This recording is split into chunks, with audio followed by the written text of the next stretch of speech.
Gutes Neues! Nein, noch nicht. Wir müssen doch zuerst schauen, wie es wird. Und was ist das jetzt? Boah, keine Ahnung. 4. Stock. Sieht es bei dir heute oben gleich aus? Wachs oder früher Bleigießen gehört für viele Leute jedes Jahr an Silvester als Tradition dazu. Auch wenn der Name Silvester von einem ehemaligen Papst kommt, hat das Wachsgießen nichts mit ihm zu tun. Stattdessen kommt der Brauch der Römer.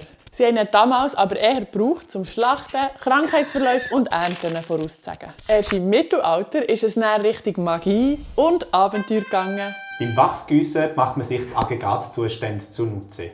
Man erhitzt ein Figürchen mit tiefem Schmelzpunkt und die Elemente fangen dann mehr an, sich zu bewegen und es wird flüssig. Weil man die Masse schnell vom Warmen ins Kalte leert, nehmen die Teile wieder ihren Platz im Gitter ein. Die Form, die das Figürchen dann annimmt nach dem Gießen, soll angeblich aussagen, wie dann das Jahr verläuft. Lange hat man für das eine Mischung aus Zinn und Blei benutzt, weil Blei alleine hat eine zu hohe Schmelztemperatur, die du mit deinem Röschenkettchen nie erreichen kannst. Aber Achtung, seit 2018 ist in Europa das Bleigießen verboten.